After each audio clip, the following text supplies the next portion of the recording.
In this episode of the Christian Philosopher, we'll talk about why demonic realism is the eighth reason to think that Christianity is true.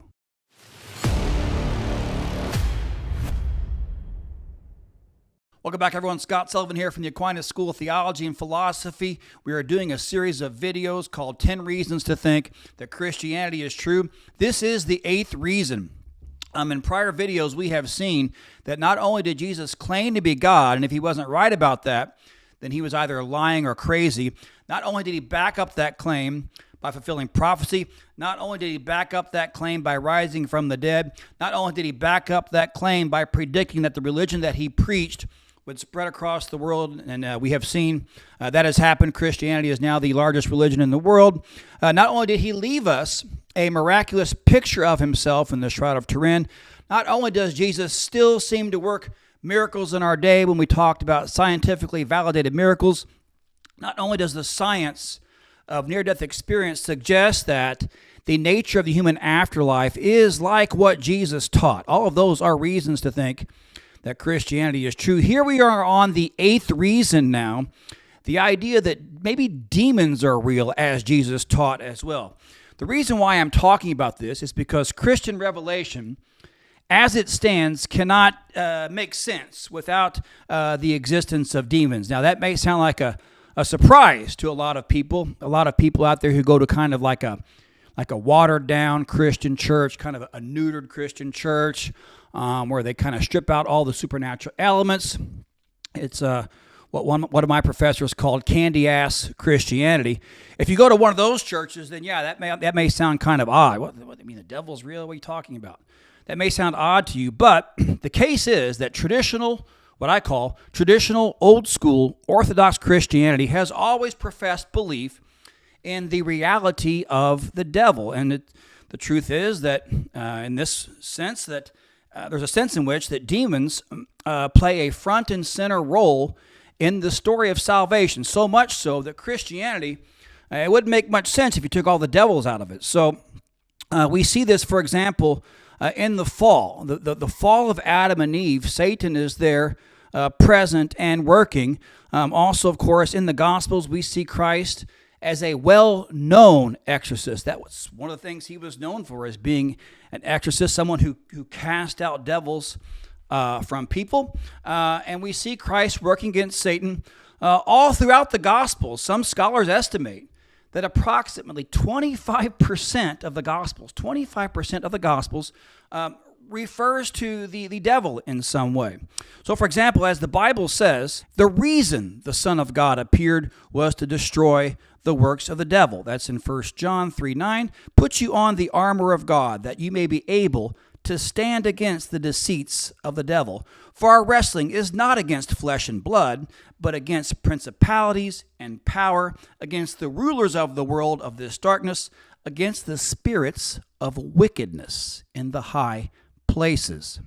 And also 1 Peter says, be sober and watch, because your adversary, the devil, as a roaring lion, goeth about seeking whom he may devour. So to sum this up, Christ taught that the devil is real and he is out to harm mankind. He's out to harm you and I. Just because you're Christian doesn't mean you don't have to at least worry about this. As we saw in some of those verses, Paul and Peter, they're talking to other Christians. Be sober, be watchful, be ready, because the devil's out to get you. So Christ taught this. Christ taught that the devil is real and he is out to harm mankind. So if it turned out that demons weren't real, if the devil wasn't real, okay, that would be a huge blow to the credibility of Christianity. And so conversely, if demons are real, okay, then at least part of Christianity, it wouldn't prove the whole thing, obviously, because other religions,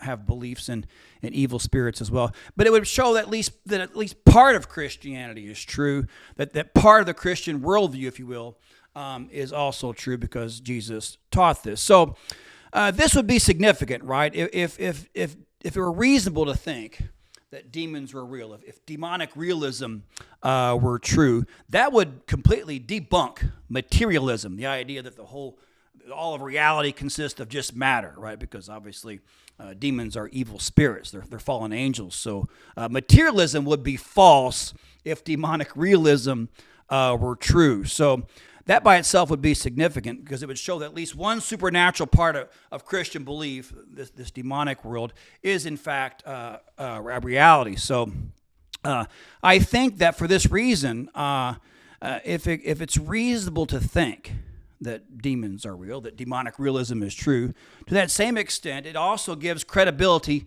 to the belief in Christianity. So that's kind of where I'm coming from here. So let's look at some of this. What would be the evidence of the reality of demons? What would be the evidence of demonic activity in our world? Well, first of all, we have to set some reasonable expectations here. If devils exist, if demons exist, they're obviously much smarter and more powerful than we are. We can't expect like a full-blown sort of proof here. They're more powerful than us, and they prefer to hide, as theology teaches us. So I think the best that we can do here is kind of hope for glimpses or occasional indications of their activity in the world. So the only kind of evidence you could have for this kind of idea would be either direct experience or the reliable testimony of other people. I think that's the best we can do here. When either you experience something directly that can't be explained naturally, or someone tells you that you trust. Those two ways, I think, would be the only way probably that we could know about the existence of the devil. So some of the things they look for here are things when we talk about what kind of activity would indicate something demonic. We're talking about people who seem possessed. They have superhuman strength. Sometimes they levitate. They have an aversion to holy objects. So say holy water, for example. They speak in languages the human being there wouldn't have known. They speak in a different voice. They have knowledge of things they could not have known. Otherwise, other things like in a house, like poltergeist activity, lights going off, electrical things, things moving, footsteps. There are a lot of these kinds of things that you can look at. Other dark signs in the home, things of this sort. Things of this sort would tip us off to think that perhaps evil spirits might be real. So my point here, of course, is that if demons are real, okay, if it's reasonable to think that this realm of the demonic is actual, then Christianity is more likely to be true than if demons were not real. So I think we can kind of formulate our argument like this. If we have reliable testimony that demons are real, then Christianity is more likely to be true. We do have reliable testimony that demons are real, therefore Christianity is more likely to be true. All right, so that's the argument here for what I'm calling demonic realism. What might be the evidence to think that the demonic realm is real?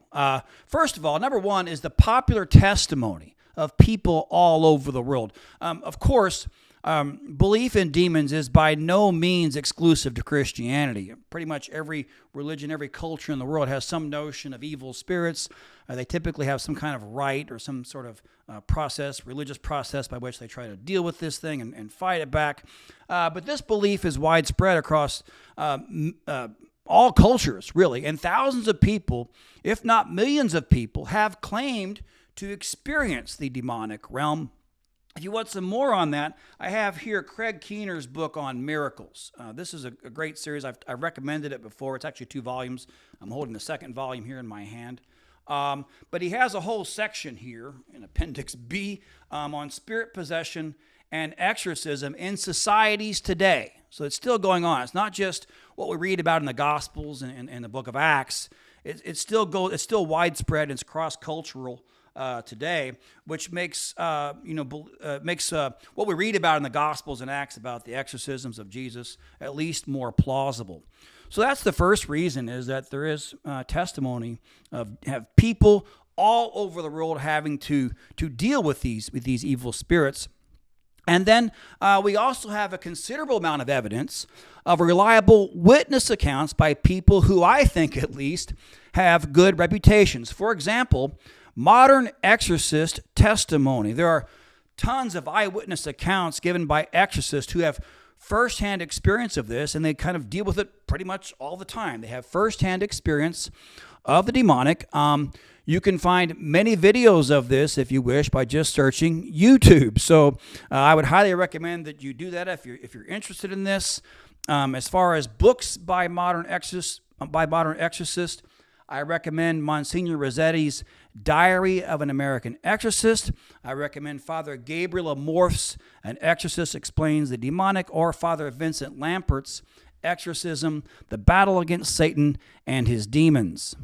Also, thirdly, we have reliable medical testimony. There are stories by psychiatrists who have experienced these things firsthand, and they're pretty interesting because these psychiatrists did initially believe in the demonic until they directly experienced it firsthand, and they have written books about it. You can see podcasts on this. You can see YouTube videos on this.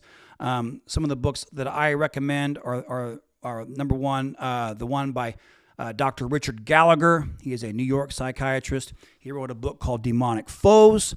Or you can check out Dr. Scott Peck's book, Glimpses of the Devil. This can give you more information on this idea of medical testimony for the demonic. One might also check out Stafford Betty's The Growing Evidence for Demonic Possession. What should psychiatry's response be? All right, so that's pretty much it. If Christianity is true, we should expect to see some indications of demonic activity in the world, and we do have such indications of demonic activity if you take the time to look into it. So I think, given the reliable testimony we have about the reality of the demonic, we have yet another reason to think that Christianity is true.